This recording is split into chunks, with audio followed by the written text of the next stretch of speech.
Salut à tous, j'espère que vous allez bien, c'est Romain et on se retrouve aujourd'hui pour répéter pour la millième fois les mêmes choses sur cet effectif du PSG, sauf qu'on est à la mi-octobre et j'ai bien l'impression qu'on est parti pour toute la saison avec les mêmes poncifs, les mêmes critiques, les mêmes problèmes aussi sur le terrain, la jeunesse, le manque d'expérience, le manque d'intensité, de qualité technique, de réalisme devant le but. Encore une fois ce soir, il y a des ratés qui sont absolument scandaleux. Le staff technique peut faire ce qu'il veut en termes d'animation.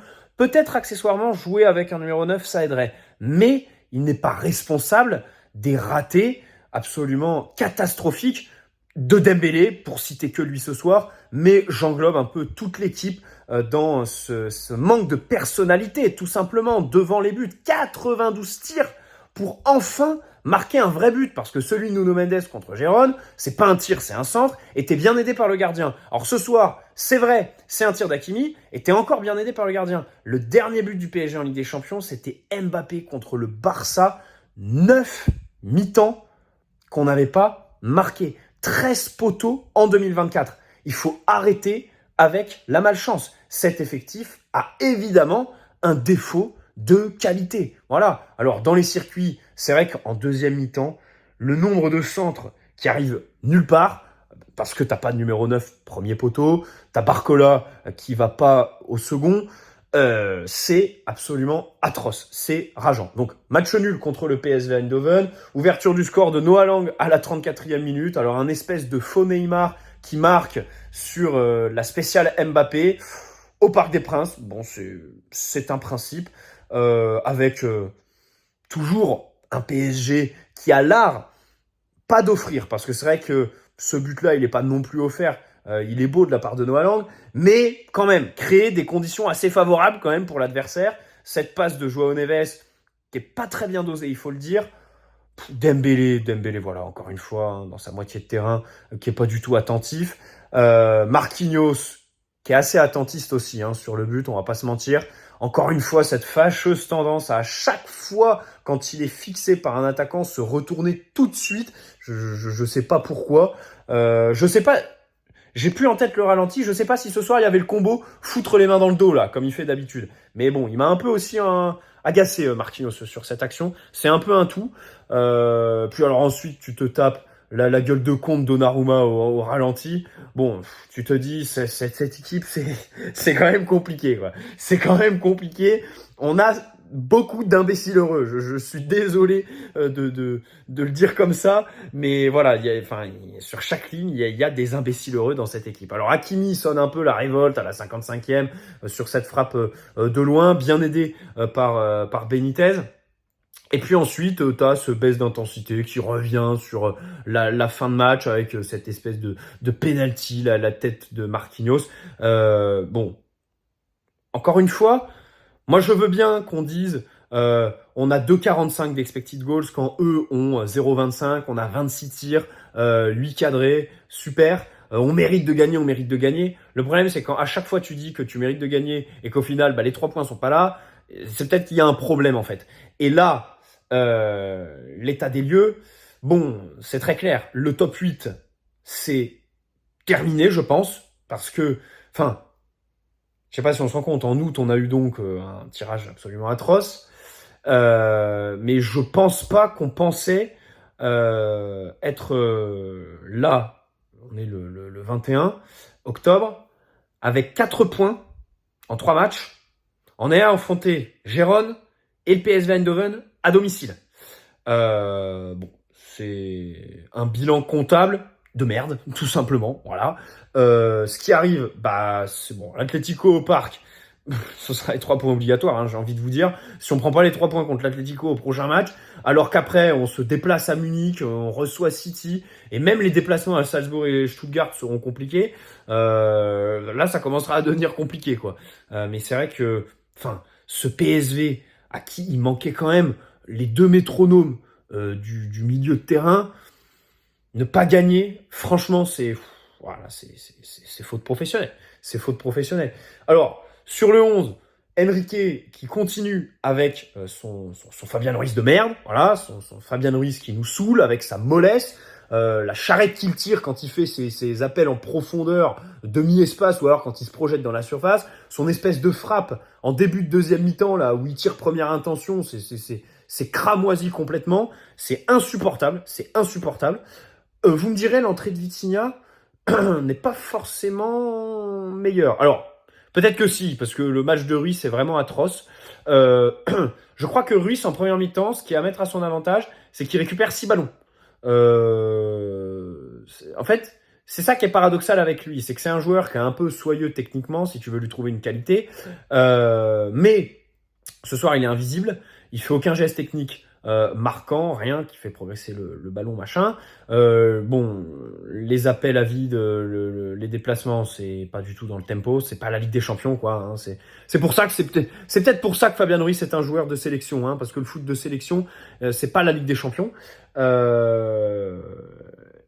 Mais malgré ça, il réussit quand même à récupérer des ballons. Voilà. Notamment aussi dans des zones stratégiques proches de sa surface.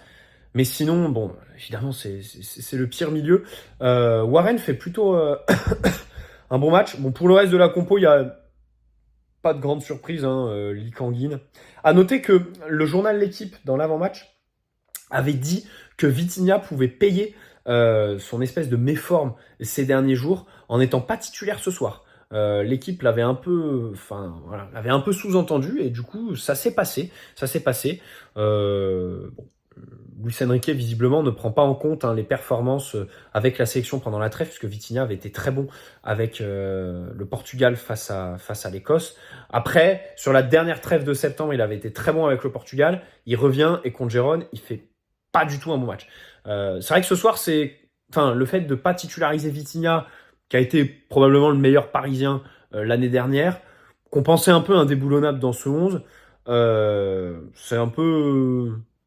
c'est pas un tournant, mais c'est vrai que c'est plutôt surprenant. Ça m'a rappelé l'époque. À la même époque de la saison dernière, Vitinha était aussi sur le banc pour le match contre Newcastle là-bas. Au parc contre Milan, je crois qu'il est là. Mais il saute sur le match contre Newcastle. Et ensuite, le match d'après, je crois aussi en Ligue 1, il est pas là. Bref, voilà, on est sur les mêmes choses, grosso modo. Bon, devant, pareil, pas de surprise. Bon, on va passer au contenu.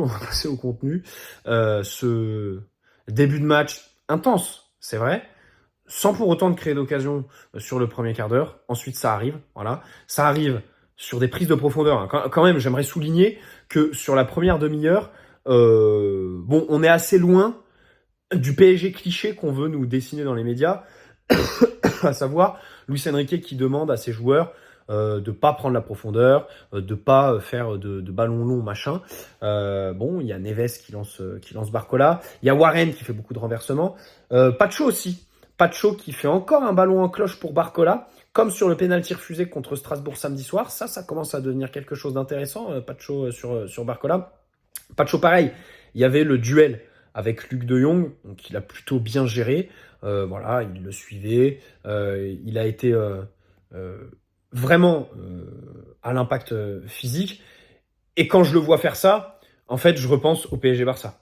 Avec Beraldo qui se fait souiller complètement par Lewandowski. Alors, Luc de Jong n'est pas Lewandowski, mais ce soir, je me dis, ok, la direction, je vois ce qu'ils ont voulu faire cet été. Je vois où est-ce qu'ils ont voulu gommer ce qu'il manquait. Parce que de l'autre côté, Pacho n'est pas forcément un joueur qui est en phase complètement avec les idées de jeu de Luis Enrique, notamment sur la personnalité avec ballon.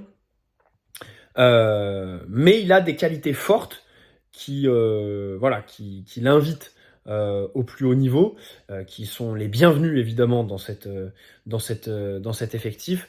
Donc ça fait plaisir. Voilà. Même si c'est vrai qu'on pourra reposer certaines questions sur sa compatibilité avec le projet de jeu. Mais encore ce soir, un plutôt bon match de sa part. Et je crois qu'il y a aussi une autre action où il lance Barcola, Pacho, si je dis pas de bêtises. Hein. Je crois qu'il y en a 2 des actions où il le lance.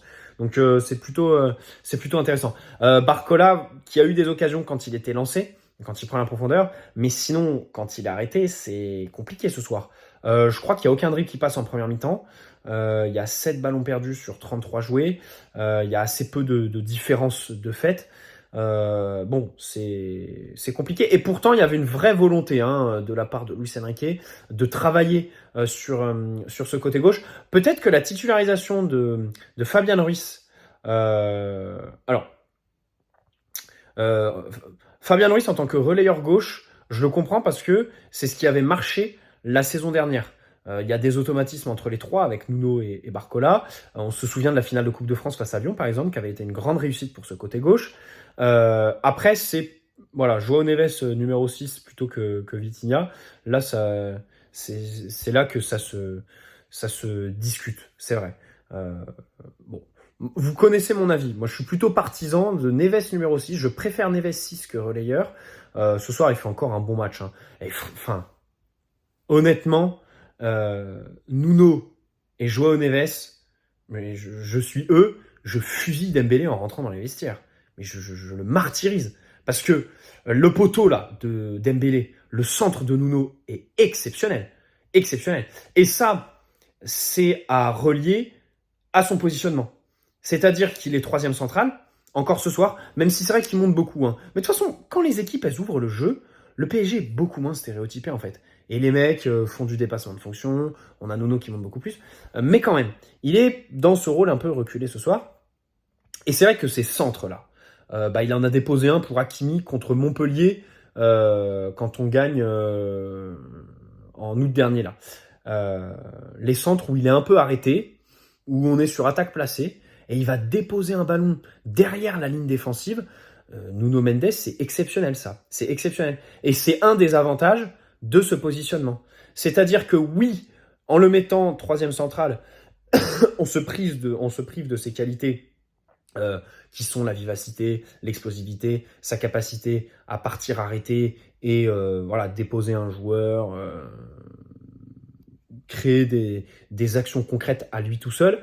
Mais il y a aussi d'autres qualités qu'il sait faire valoir en tant que troisième central. Et ça, ce centre déposé, c'est exceptionnel. Et puis alors, que dire de la passe du torse? Mais Joao, ça fait plusieurs fois qu'il fait des passes du torse. Je ne sais pas ce qu'il a au niveau des pecs, au niveau des épaules.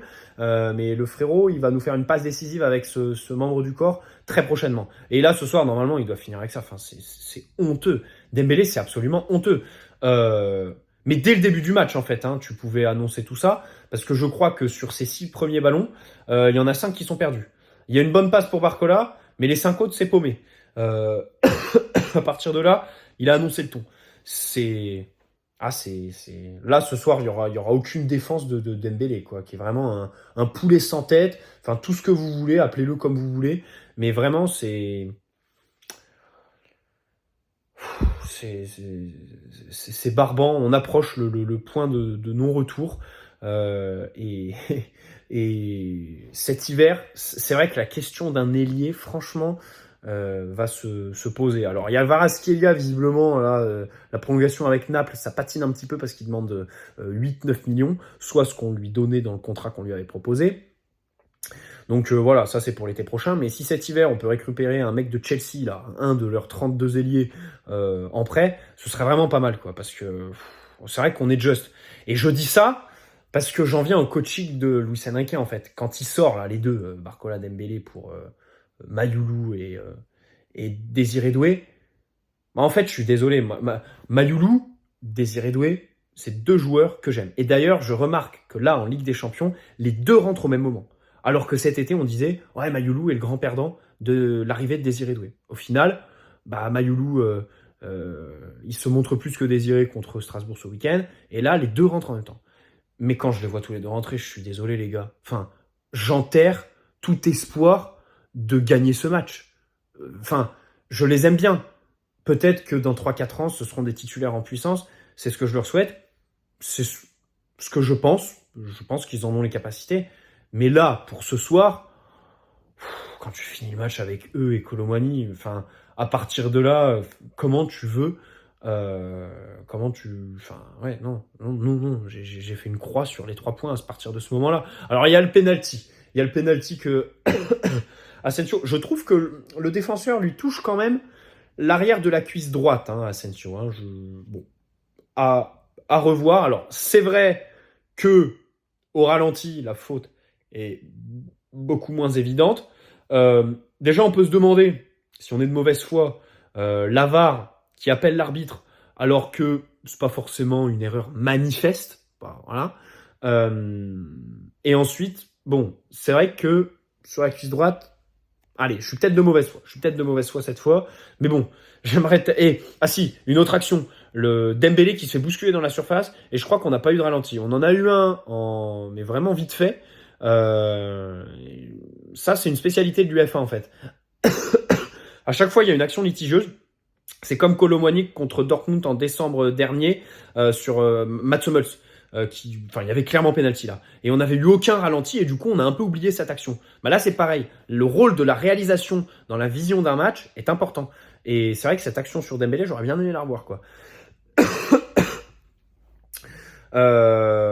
Sur le penalty, si, il y a aussi quelque chose qui me choque, c'est que ce sont les joueurs du PSV qui mettent une pression dingue sur l'arbitre, quoi. À un moment donné, les gars, un petit peu de personnalité. Quand je vois le Real qui remonte Dortmund avec un effectif moyenne d'âge 27 ans, bon, je me dis, nous et nos 22-23 balais, c'est sûr qu'on peut pas ambitionner ce genre de scénario, quoi. C'est compliqué, c'est compliqué. Ensuite, il y a Marquinhos, la tête. C'est dommage. C'est dommage parce que ça aurait été, ça aurait été assez exceptionnel. Ça nous aurait rappelé le Marquinhos des grands soirs, le Marquinhos d'une autre époque. Parce que c'est vrai qu'à une autre époque, voilà, cette tête, elle rentre avec Marquinhos. Alors, je l'ai un peu défoncé sur le but. Faut remarquer aussi son excellent retour sur le cafouillage du PSV, là, le duel avec Donnarumma où Pacho se trouve un petit peu, Nuno derrière pareil, et ensuite, je sais pas ce qu'ils font le PSV, ils vendangent complètement, et Marquinhos fait un super retour, qui m'a rappelé celui qu'il a fait il y a 15 jours contre Nice, rappelez-vous, en deuxième mi-temps, sur un centre de Klose, si je dis pas de bêtises, où ça passe vraiment à 2 cm du poteau, enfin du but et contre son camp. Donc voilà, il a encore fait ce très bon retour. C'est vrai qu'on retrouve le Marquinhos qui va un peu au bout de ses actions. Là-dessus, il retrouve une certaine forme de hargne. C'est grave parce que j'ai l'impression de parler d'une larve, mais bon, c'est vrai que là-dessus, on retrouve un Marquinhos qui va au bout de ses actions. C'est peut-être un héritage de sa deuxième partie de saison dernière, où il y a des moments contre le Barça, contre Dortmund, où il fait vraiment des super retours. Ça, c'est vrai que sur les 2 dernières années, il l'avait perdu. Donc c'est cool, c'est cool. Mais encore une fois, le but de Noah Lang, enfin le but là de Lang, il me rappelle un peu le but de Leao à San Siro, la bicyclette, parce que Marquinhos accompagne l'action sans jamais aller sur Leao. Il le regarde, quoi. Il le regarde, il recule, il y va jamais. L'angle du but est toujours ouvert pour le joueur et au final, il y va, c'est tracé, c'est un autoroute. Bon voilà, c'est... Après, ce soir, c'est dans des proportions un peu moins grandes que le but de Leao. Bref. Warren, j'aimerais m'arrêter sur un match de Warren que j'ai trouvé plutôt bon. La première mi-temps, je la trouve bonne. Je m'étais dit, tiens, il fait un bon match. Et la deuxième, je la trouve encore meilleure. Donc ça fait plaisir. Il est au duel. Il récupère pas mal de ballons quand on les perd. Quand Dembélé, quand Hakimi, là, leurs espèces de relations stéréotypées avec les 1-2 forcés. Il est là. Voilà.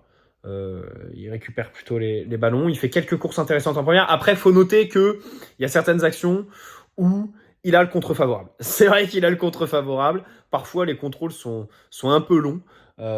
Et puis après, quand il arrive aux abords de la surface, c'est vrai que, bon, il y a des gestes qui sont pas très tranchants, mais de l'autre côté, c'est vrai qu'il n'y a personne. À chaque fois, il est tout seul. Vitinha, l'entrée, je trouve qu'on a un peu retrouvé le Vitinha qui met 15 ans à passer son ballon, qui fait 36 touches superflues. Donc ça, il faudrait faut qu'il s'en passe, Vitinha. Faut qu'il s'en passe. Dès dimanche soir au Vélodrome. Hein, voilà, parce que c'est vrai que ce soir, bon, son entrée ne m'a pas transcendé. Alors les autres, vous me direz, c'est un peu pareil. Hein. C'est sûr que Randall, mais le problème, c'est que tu fais rentrer Randall et tu lui demandes de prendre le ballon et le remonter, alors que le mec est au fond du seau. Et que déjà en temps normal, c'est naturel chez lui d'avoir des palmes au lieu des pieds. Donc c'est sûr que ça finit, 99% du temps, avec un mec qui va s'empaler sur son défenseur. Plutôt que de lui dire, écoute, reste devant, fais les appels en profondeur, et on te les envoie. Voilà, cours, cavale, voilà, cours Forest, et adviendra qui pourra. Si tu te retrouves face au but, bon, on lance une pièce et on voit ce qui se passe. Voilà, j'aurais préféré ça plutôt que de le foutre comme ça sur ce rôle un peu bizarre. Je pense que les consignes données à Luis Enrique et à Kolo Muani n'ont pas été très très bonnes ce soir pour défendre Kolo. Voilà. Nuno, au-delà donc du centre machin. Alors c'est vrai qu'il se trouve un peu sur l'action du PSV là, mais pour le reste, je trouve qu'il fait un bon match, hein, surtout avec ballon, notamment sur le début de deuxième mi-temps. Il y a beaucoup de passes beaucoup de circuits qui passent par ses pieds. Il fait voilà, il est plutôt important. Il garde le ballon. Il a cette personnalité, tu vois. Il a cette personnalité qui me laisse persuader que voilà, c'est pas une question de Luis Enrique qui bride les mecs, mais les mecs qui manquent de personnalité, parce que lui, même en étant bridé, parce que lui, pour le coup, c'est un des seuls qui est bridé par Luis Enrique, il fait preuve quand même d'une certaine personnalité, tu vois, que les autres n'ont pas. Il va garder le ballon, il va faire des passes qui sont dans l'axe, demi-espace, bien appuyé. Il va prendre des tirs aussi. À un moment donné, il prend un tir qui est contré. Bon, que dire d'Hakimi aussi de l'autre côté. C'est vrai qu'Hakimi fait aussi un bon match. Alors en première mi-temps, il y a une séquence où Noah Lang le dribble plusieurs fois d'affilée quand même. Mais il marque, Hakimi. Bon, il est offensivement très très impliqué. Bon, c'est simplement dommage de faire descendre pour personne, quoi. Et c'est vrai que cette question du 9 va se poser. Alors c'est sûr que ce soir, on se dit vivement que Ramos revienne de sa blessure. Bon, on va voir. J'attends quand même de voir avant de me prononcer. Voilà. Bon, on va attendre. On va re-regarder le match tranquillement demain, les gars. Hein, on va se retrouver pour faire un petit débrief à froid. Mais ça me paraît. Enfin, je pense que la saison va être assez longue parce que les débriefs vont tous se ressembler, quoi. Tant la marge de manœuvre sur cet effectif réside sur les qualités intrinsèques, naturelles des joueurs, en fait, et des marges de progression qu'ils n'ont pas forcément, en fait. Faut pas les voir plus beaux qu'ils ne le sont. Moi, je fais partie des gens qui pensent que la Ligue des Champions, c'est plus la compétition des grands joueurs que des collectifs. Et je pense que c'est de plus en plus vrai au fur et à mesure que la compétition avance. Les quarts, les demi, voilà, ça se joue sur les gestes des grands joueurs. Voilà, les Cristiano Ronaldo machin. Et là, le problème, c'est que faire ce genre de constat dès le 3e match de poule contre le PSV Eindhoven, bon, j'ai hâte de voir où on en sera quand on sera, si on se qualifie en quart de finale. Parce que honnêtement, les gars, je pense que ce soir, on a signé une nouvelle ambition, quoi. Maintenant, le top 8, on arrête. C'est les barrages. Il faut les barrages. Et il faut terminer dans la première partie du classement pour tomber sur une équipe de la seconde partie, justement. Enfin, de la 8e à la 16e place, quoi. Pas de la 16e à la 24e. Ça me paraît quand même jouable. Honnêtement, ça me paraît quand même jouable. Allez, bonne soirée à tous. Posez un like si cette vidéo vous a plu. N'hésitez pas à vous abonner si ce n'est pas déjà fait, machin. On se retrouve demain pour le débrief à froid. Et maintenant, cap sur le Classico qui va aussi être très très important, les gars. En plus, ce Classico est programmé le jour de mon anniversaire. Je ne pourrais pas m'endormir avec une défaite ou même un match nul. Voilà, il faut y aller, il faut les doucher, il faut la clim, comme l'année dernière avec Gonzalo Ramos et les kebabs qui lui étaient jetés dessus. Exceptionnel. Bref, bonne soirée. Ciao.